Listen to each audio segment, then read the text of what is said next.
السلام عليكم ورحمة الله وبركاته. جمهور نانسي سعيد بكارت أحمر، يا رب يكون الجميع بألف خير. قرار مجلس إدارة نادي الزمالك امبارح برحيل أوسوريو وتعيين معتمد جمال في منصب المدرب العام لحين تشكيل جهاز فني جديد. طبعا من أسوأ الفترات اللي مرت على الزمالك فترة تولي أوسوريو تدريب نادي الزمالك. صحيح الراجل تولى تدريبات الفريق في ظروف صعبة جدا ومشاكل بالجملة طبعا كانت بتمر على الزمالك، ولكن أوسوريو فشل في لم شمل الفريق وفشل حتى في تثبيت تشكيل وإدارة أي مباراة بشكل صحيح. الزمالك لعب مع أوسوريو الموسم الحالي 6 مباريات، فاز في 2، تعادل في 2 واتهزم في 2، زائد انه ما عندوش القدرة على السيطرة على اللاعبين. اصبح فيه فوضى طبعا داخل الفريق والدنيا بقت سداح مداح ومفيش احترام لاسم وتاريخ نادي الزمالك من جانب بعض اللاعبين طبعا، واخرهم الازمه اللي عملها احمد فتوح ومحمد صبحي ومصطفى الزناري، اللي قرر مجلس الاداره امبارح ايقافهم واحالتهم التحقيق مع عرضهم للبيع في فتره الانتقالات الشتويه في يناير القادم.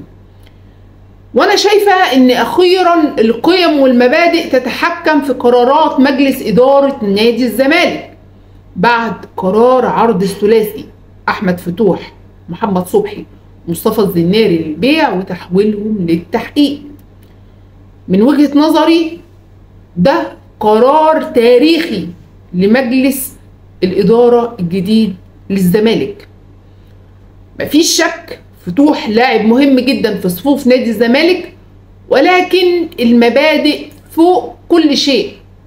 وفتوح محمد صبحي ومصطفى الزناري غلطوا أولا في حق النادي وفي حق نفسهم وفي اسم وتاريخ النادي اللي خيره عليهم، وعمل اسم احمد فتوح وعمل اسماء واساطير كتير غير فتوح.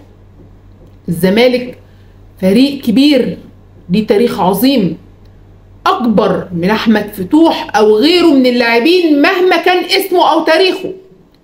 فتوح غلط كبير وكان لازم يكون العقاب كبير عشان يعود الالتزام والانضباط لنادي الزمالك. فتوح غلط كمان في حق نفسه وفي حق جماهير الزمالك اللي كانت متمسكة بيه لآخر لحظة ورافضة فكرة التفريط فيه مهما كانت الأسباب.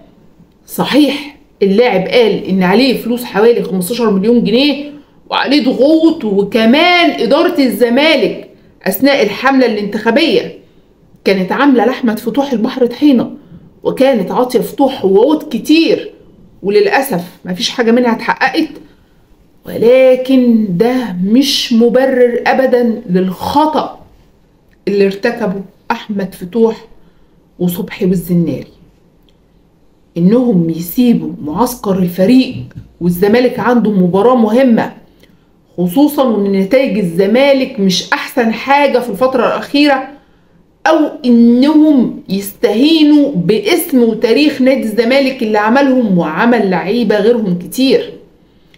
ومازال فتوح مستمر في خلق الازمات مع اداره نادي الزمالك، ورفض النهارده حضور التحقيقات رغم خضوع صبحي والزناري للتحقيق النهارده عشان يقضي على اي امل في التواجد في نادي الزمالك. ناس كتير شايفة ان القرار دوت ما كانش مفروض يتاخد وان الادارة يعني القرار ده مش سليم، بس انا شايفة ان قرار مجلس ادارة الزمالك بعرض الثلاثي للبيع قرار سليم 100%، بغض النظر والله عن ان الاهلي عايز فتوح او مش عايز فتوح، ولكن الانضباط والالتزام اساس النجاح في اي شيء، فما بالك باسم وتاريخ نادي الزمالك. والزمالك في السنين الاخيره كان في فوضى في كل شيء، وعشان يعود الانضباط لازم يكون في قرارات صارمة لأي حد يتجاوز في حق طبعا النادي العظيم. تحياتي لمجلس إدارة نادي الزمالك وتحياتي للقرارات الصائبة.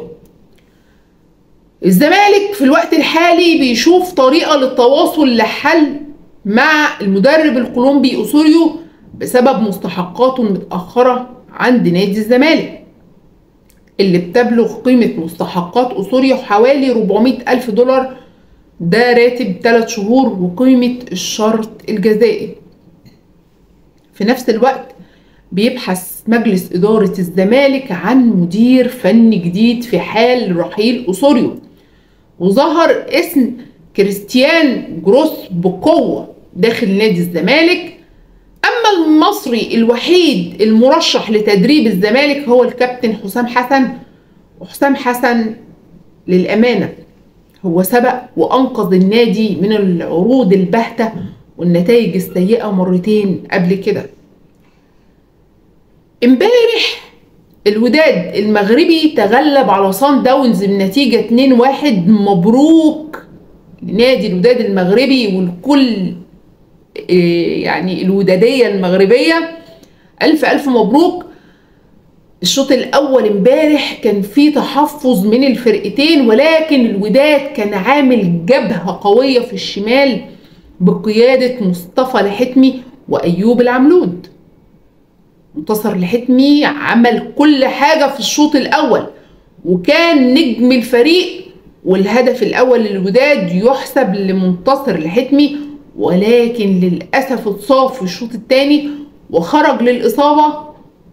كمان الوداد حصل تراجع في الفرقة في الشوط الثاني وأعطى الفرصة لصن داونز عشان يتعادل من ضربة جزاء سجلها اللاعب المغربي اللي بيلعب في صن داونز عبد المنعم بطويل، ولكن الوداد رد بأقصى سرعة قذيفة من أنس ترغات عشان تنتهي المباراة بفوز غالي للوداد.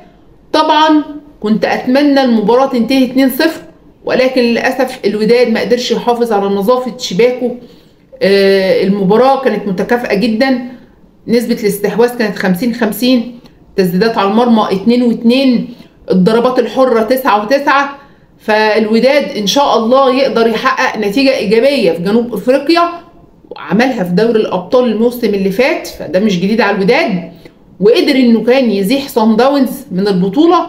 فنتمنى التوفيق لوداد الأمة في المباراة القادمة وحسم لقب أول بطولة للدوري الإفريقي. كمان كان في 3 مباريات في الدوري امبارح.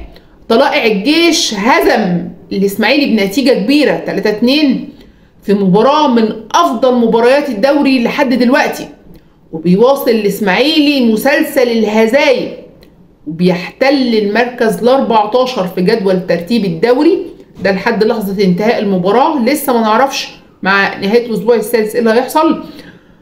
لعب 6 مباريات، فاز مباراة وتعادل في مباراة وخسر 4 مباريات وحصل على 4 نقاط فقط لحد دلوقتي.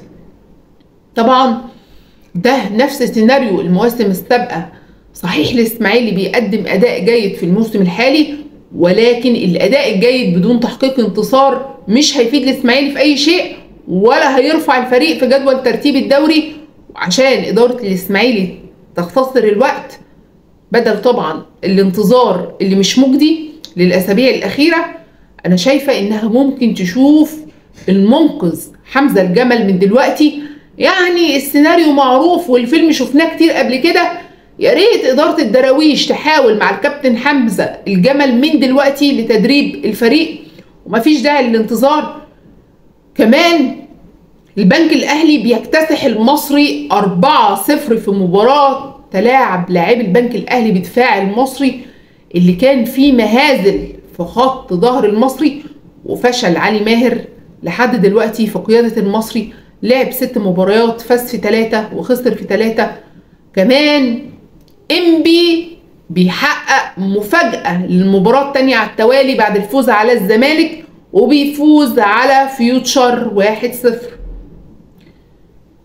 بالنسبة لمحمد الضاوي كريستو، محمد الضاوي كريستو طلب من إدارة الأهلي الرحيل في فترة الانتقالات الشتوية، خصوصا إن اللاعب ما ظهرش لحد دلوقتي مع الأهلي، ولا كولر عنده نية للاعتماد عليه في الفترة المقبلة، بدليل إنه ما شاركش في مباراة الأهلي والمقاولين العرب. مفيش شك إن كريستو من اللاعبين أصحاب المهارات الفنية العالية، ومن حق اللاعب الحصول على فرصة، ومن حق اللاعب انه يطالب باللعب، خصوصا ان كولر كان وعد كريستو باللعب امام المقاولين وانه هيديله فرصة في الشوط طبعا الثاني، وده للأسف ما حصلش. كمان الاهلي مش بيجيب لعيبة اجانب ويدفع عليهم بالدولار عشان تركنهم جنبك.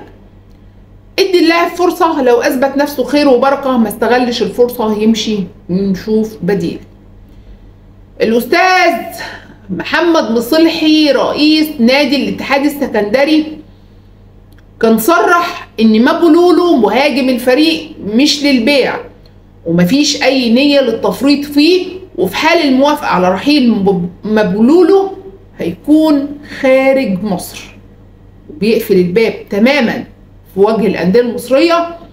وبرغم تصريحات الأستاذ محمد مصلحي ان الاهلي جاهز عرض كبير للتعاقد مع مهاجم الاتحاد السكندري طبعا خلال فترة الانتقالات الشتوية، وانا عن نفسي اتمنى ان مهاجم زي مابولولو يكون في الاهلي. هو مهاجم قوي ومهاري وسريع، زائد ان مستواه ثابت، وكان هداف الدوري طبعا الموسم اللي فات، وهداف الدوري في الموسم الحالي لحد دلوقتي. مع الخبر ده انتهى الفيديو بتاعنا النهاردة. لو عجبك الفيديو دعمني، اشترك معايا في قناتي على اليوتيوب او على صفحتي على الفيسبوك، يشرفني وجودك، والسلام عليكم ورحمة الله وبركاته.